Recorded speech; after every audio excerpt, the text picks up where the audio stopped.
एक भूखा कुत्ता रोटी की तलाश में इधर उधर भटक रहा था। उसने बहुत दिनों से कुछ नहीं खाया था। कुछ समय बाद उसे एक रोटी का टुकड़ा मिलता है, जिसे पाकर वह बहुत खुश हो जाता है और रोटी को अपने मुंह में दबाकर पुल पार करने लगता है।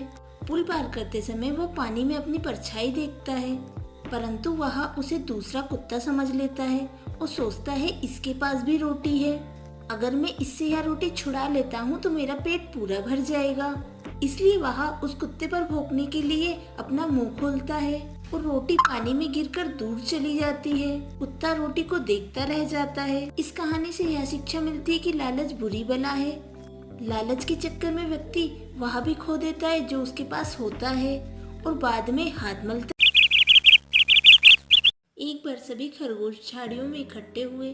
खेत में अन्न नहीं होने के कारण वे सभी बहुत परेशान थे।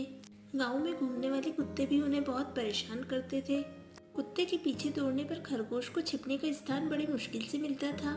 इन सब दुखों से खरगोश बहुत परेशान थे। एक खरगोश ने कहा, ब्रह्मा जी ने हमारी जाति के साथ अन्याय किया है, हमको बहुत छोटा और दुर्बल बनाया है। हमारे पास ना तो हिरण की तरह सींग है और ना ही बिल्ली की तरह पंजे, जिससे हम शत्रु से अपनी रक्षा कर सके। हमारे पास भागने के सिवा कोई चारा नहीं होता, हमें सबके सामने से भागना ही पड़ता है।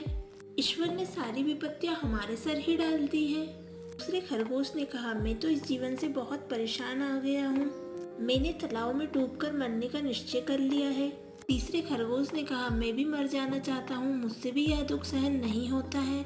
फिर सभी एक स्वर में बोले, हम भी मरेंगे आपके साथ, जब हम साथ रहे हैं तो साथ मरेंगे। और यह कहते हुए सब तालाब की ओर चल पड़े। इस समय तालाब के किनारे सभी मेंढक आराम कर रहे थे। खरगोशों का झुंड आते देखकर सभी मेंढक तालाब में कूद पड़े। मेंढकों को तालाब में कूदता देख एक खरगोश बोला, रुको भाइयों, अब मरने की जरूरत नहीं है। जब सृष्टि में हमसे भी छोटे और डरने वाले जीव रहते हैं और जीते हैं, तो हम जीवन से निराश क्यों हों? यह बात सुनकर सभी खरगोशों ने आत्महत्या का विचार छोड़ दिया।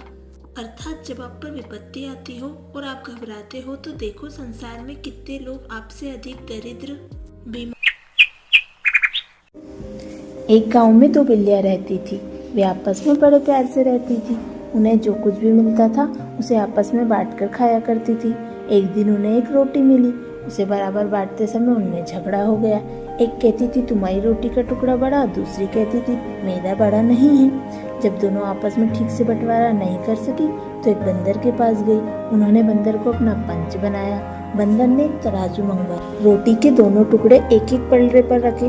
तोलते समय जो टुकड़ा भारी हुआ उसमें से उसने थोड़ी सी रोटी तोड़कर अपने मुंह में रख ली। अब वह टुकड़ा छोटा हो गया और दूसरा टुकड़ा भारी होने लगा। बंदर ने उस टुकड़ों में से रोटी तोड़कर खा ली। बारी बारी से दोनों टुकड़ों में से थोड़ी थोड़ी रोटी तोड़कर बार बार खाने लगा। जब रोटी का बहुत भाग बंदर ने खा लिया तो दोनों टुकड़े बहुत छोटे छोटे रह गए। अब बिल्लियां घबराई। उन्होंने बंदर से कहा, आप कष्ट मत करिए, हम दोनों आपस में बंटवारा कर लेंगे। बंदर बोला, मैंने इतना परिश्रम किया है, मुझे भी तो कुछ मजदूरी चाहिए। यह कहकर दोनों टुकड़े उसने अपने मुंह में भर लिए और हुप हुप कर बिल्लियों को डराकर भगा दिया। दोनों बिल्लियां बड़ी पछताई और कहने लगी, आपस की फूट बड़ी बुरी।